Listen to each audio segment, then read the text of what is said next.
ایک مرتبہ آقا صلی اللہ علیہ وسلم نے فرمایا کہ اس کی ناک خاک آلود ہو، اس کی ناک خاک آلود ہو، اس کی ناک خاک آلود ہو۔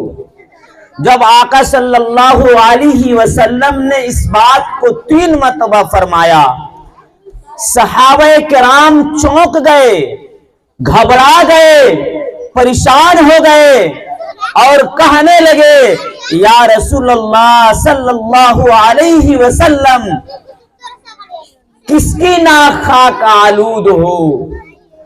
تو آقائے مدنی محمد عربی صلی اللہ علیہ وسلم نے فرمایا کہ اس شخص کی جس نے اپنے والدین کو بڑھاپے کے عالم میں پایا اور ان کی خدمت کر کے اپنے آپ کو جنت کا مستحق نہیں بنایا۔ دوستو، ماں جو ہے ہمارے لیے جنت ہے اور باپ جنت کا دروازہ ہے۔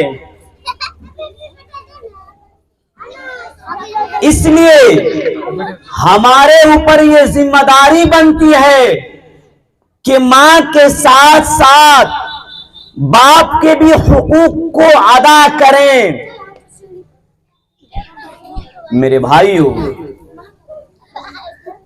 ایک صحابی رسول صلی اللہ علیہ وسلم نے ارشاد فرمایا من حق بحسن صحابتی، اے اللہ کے نبی صلی اللہ علیہ وسلم، میرے حسن سلوک کا سب سے زیادہ کون مستحق ہے؟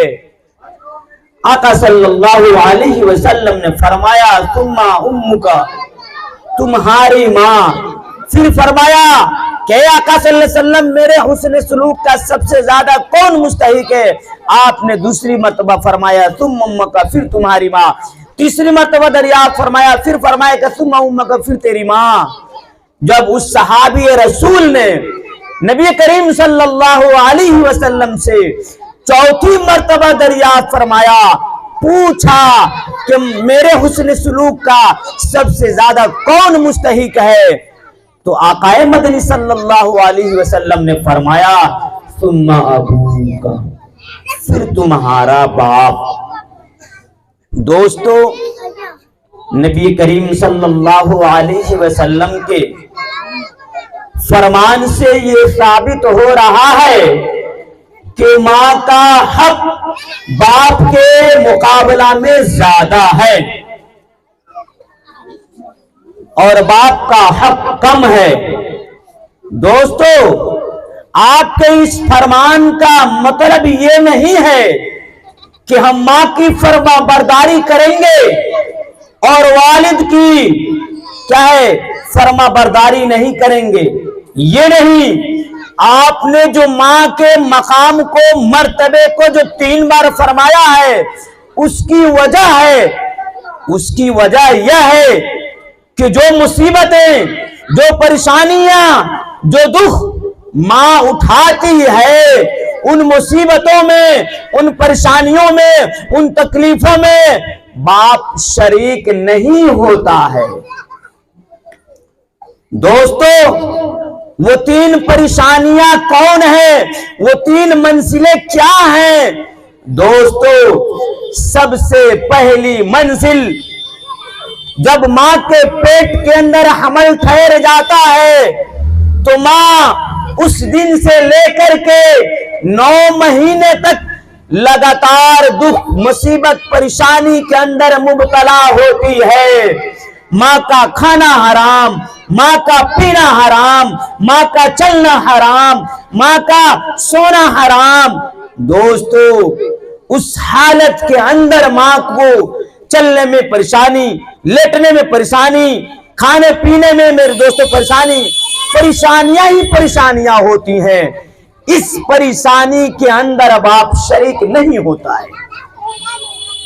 دوسری منزل جو ہے وہ یہ ہے کہ ولادت کا وقت، یعنی بچے کی پیدائش کا وقت، جب بچے کی پیدائش ہوتی ہے اس وقت موت کا عالم ہوتا ہے، اس وقت جو دکھ ہوتی ہے جو پریشانیاں ہوتی ہے، ماں کو لگتا ہے کہ روح نکل جائے گی میرے دوستو، اس بے-چینی اور پریشانی کے اندر بھی باپ شریک نہیں ہوتا ہے۔ تیسری پریشانی، تیسری منزل، جو تیسری مصیبت کی گھڑی ہے، وہ بچے کی ولادت کے بعد میں 2.5 سال تک مسلسل دودھ کو پلانا ہے۔ اس کے اندر بھی باپ شریک نہیں ہوتا ہے۔ اسی وجہ سے آقا صلی اللہ علیہ وسلم نے ماں کے مقام کو بڑھایا ہے اور باپ کے مقام کو کم بتایا ہے۔ لیکن اس کا مطلب یہ نہیں کہ ہم ان کی تابعداری نہیں کریں، نہیں میرے دوستو۔ آپ ہی کے اس گاؤں کی بات ہے، غالباً 3 رات ہو گئے، جب عشاء کے بعد میں شور و گل ہوا، ہلہ ہوا، پریشان ہو گیا، بھائی کیا بات ہے، کہاں سے یہ شور برپا ہو رہا ہے، کہاں یہ ہلہ ہو رہا ہے؟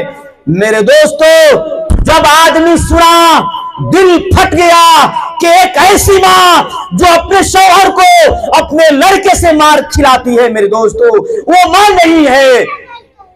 جو اپنے شوہر کو اپنے بیٹے سے مار کھلائے وہ ماں نہیں ہے، وہ شوہر کے حق میں ظالم ہے۔ اس عورت کے اندر اپنے شوہر کی محبت نہیں ہے، اس ماں کے اندر اس جو عورت ہے اس کے اندر اپنے شوہر کی محبت نہیں ہے، اس کی عزت نہیں ہے، اس کا وقت نہیں ہے۔ میرے دوستو، میں تھوڑا سا آگے بڑھ کر کہتا ہوں، اگر عورت صحیح معنوں میں پڑھی لکھی ہوگی، دین سے واقف ہوگی، اللہ اور اس کے رسول کی باتوں کی جانتی ہوگی، تو میرے دوستو اگر نہیں بھی جانتی ہے، اس کا اٹھنا بیٹھنا چلنا پھرنا دین کی باتوں میں ہو، اچھی پڑھی لکھی عورتوں کے ساتھ ہو، تو میرے دوستو وہ عورت کبھی بھی اپنے شوہر کے ساتھ اس طرح کی حرکت اپنے اولاد کے ساتھ نہیں کرا سکتی ہے۔ اور ایسی عورت پر میرے دوستو اللہ اور اس کے رسول صلی اللہ علیہ وسلم کی لعنت ہوتی ہے، اور ایسے اولاد پر بھی اللہ کی لعنت ہوتی ہے جو ماں کے بات کو پڑھ کر اپنے اولاد باپ کو مارنے لگے۔ میرے دوستو اس دن سے میرے دل کے اندر یہ دکھ بھری ہے، آج بڑی دکھ بھری درد کے اندر میں یہ بات کہہ رہا ہوں، اس لیے میرے بھائیوں کان کھول کر کے سن لے، جو ماں اس طرح کرے گی اپنے لڑکے سے اپنے شوہر کو مار کھلاتی ہے، دنیا کے اندر اگر دیکھا جائے کہ سکھ چین کی زندگی بسر کر رہی ہے تو میرے دوستو وہ عارضی ہے، اللہ کی طرف سے سمجھئے کہ ڈھیل ہے، اللہ کی طرف سے اس پر اور اللہ کے رسول کی طرف سے اس پر انعامات کی بارش نہیں ہے، وہ اللہ کی طرف سے ڈھیل ہے۔ میرے دوستو جب اللہ تبارک و تعالیٰ گرفت کریں گے یہ عورت کو شعور نہیں ملے گا۔ آج 5 برس مجھے اس بستی کے اندر ہو گیا ہے میرے دوستو، یہاں کی عورتوں کے اندر جتنی بددینی اور جتنی اپنے شوہروں کے ساتھ حق تلفی ہو رہی ہے میرے دوستو، دل کھلتا ہے۔ تو میرے دوستو اگر اولاد سمجھدار ہوگا، اس کے اندر دین و ایمان ہوگا، اللہ اور اس کے رسول کا ڈر خوف ہوگا، تو میرے دوستو وہ اولاد ماں کی بات کو مان کر کے باپ کو ہرگز نہیں مار سکتا۔ صبح میں جب دیکھا کہ آدمی لاٹھی کے سہارے رینگتے مسجد کے اندر لیٹرنگ کرنے کے لیے گیا، میرے دوستو بڑی تکلیف لگی کہ اتنا آج میرے دوستو اس آدمی کی دماغی توازن کم ہو گئی ہے۔ اس اولاد کو اس عورت کو چاہیے کہ اپنے شوہر کو دوا دارو کرائے، یہ نہیں کہ شوہر کو مار کھلائے۔ اگر شوہر اس طرح کا ہے تو اس کو دوا دارو کیا جائے، اس کا علاج کیا جائے، اس کو کہیں دکھایا جائے، یہ نہیں اولاد نکما کیا کرے ماں کی بات میں پڑھ کر باپ کو مارنے لگے۔ یا میرے دوستو اگر باپ کہتا ہے اپنے بیٹا کو کہ تم اپنی ماں کو مارو تو سمجھدار اولاد ہوگا تو بیٹھ کر کے دونوں کی بات کو سنے گا، کس کے اندر غلطی ہے کس کے اندر غلطی نہیں ہے، پھر اس کے اعتبار سے میرے دوستو فیصلہ کرے گا۔ یہ نہیں کہ جو من میں آئے اولاد کرنے لگے، یا جو من میں آئے شوہر اپنی بیوی کو مار دے، بیوی اپنے شوہر کے حکم کو نہ مانے۔ میرے دوستو، آقائے مدنی صلی اللہ علیہ وسلم نے بیان فرمایا ہے کہ اگر کوئی عورت اپنے شوہر کی نافرمانی کرتی ہے، اس کی تابعداری نہیں کرتی ہے، اس کے حکموں کو نہیں مانتی ہے، میرے دوستو، تو اس پر اللہ کی لعنت ہوتی ہے۔ چاہے وہ عورت کتنا تہجد کی نماز پڑھ لے، اشراق کی نماز پڑھ لے، چاشت کی نماز پڑھ لے، نفل اوابین پڑھ لے، یوں ہی نہیں بلکہ 24 گھنٹہ اللہ اللہ اللہ کی رٹ لگاتی رہے، اور شوہر اس سے ناراض ہے، میرے دوستو، اس کی عبادت قبول نہیں ہوگی۔ جا کر کے آپ کسی بھی عالم دین اور مفتیان کرام، علماء کرام سے اس بات کو پوچھ سکتے ہیں کہ جو میں بات کہہ رہا ہوں غلط کہا ہوں یا صحیح کہا ہوں، یہ میری بات نہیں ہے، آقا صلی اللہ علیہ وسلم کی بات بتا رہا ہوں۔ اس لیے ماؤں اور بہنوں کو چاہیے کہ اپنے شوہر کی تابعداری کرے، ان کے حکموں کو مانے۔ اگر شوہر کے اندر کوئی کمی کوتاہی ہے تو آپس میں میاں بیوی مل جل کر کے اس کو کیا کرے، صلح کریں۔ شوہر اپنی بیوی کی غلطی کو معاف کرے، بیوی اپنے شوہر کی غلطی کو معاف کرے، ایک دوسرے کی غلطی کو معاف کیا کرے۔ شوہر بھی ناجائز طریقے سے اپنے بیوی کو نہ مارے، بیجا اس پر ظلم نہ کرے، میرے دوستو۔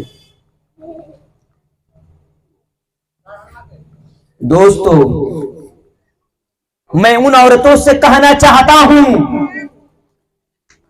کہ ان عورتوں سے پوچھئے کہ جس عورت کا شوہر نہیں ہے، میرے دوستو، اس کا شوہر اس دار فانی سے جا چکا ہے، اللہ کو پیارا ہو گیا ہے، اس عورت سے جا کر کے وہ عورت ماں کہے کہ تمہارا کیا حال ہے۔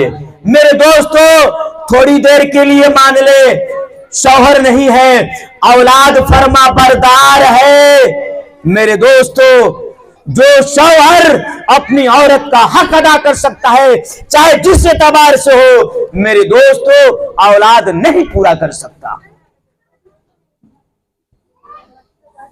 اس لیے میرے دوستو، ہم لوگوں کو چاہیے کہ اپنے والدین کی فرما برداری کرے، ان کی تابعداری کرے، ان کی جائز حکموں کو مانے، ان کی نافرمانی نہ کرے۔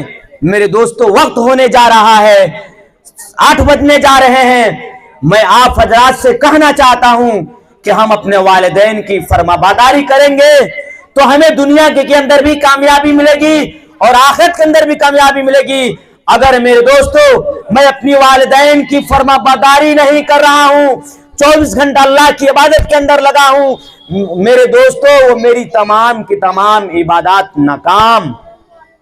اسی لیے میں نے جو آیت کریمہ پڑھا ہے، اللہ تبارک و تعالی نے اپنی عبادت کے ساتھ ساتھ والدین کی فرما برداری کو بیان فرمایا ہے، والدین کی حکموں کو ماننے کا فرمایا، اپنی عبادت کے ساتھ یہ کہا کہ تم میری عبادت کرو اور میرے ساتھ کسی کو شریک نہ ٹھہراؤ، اور اپنے والدین کی جائز حکموں کو مانو، ناجائز حکموں کو مانو۔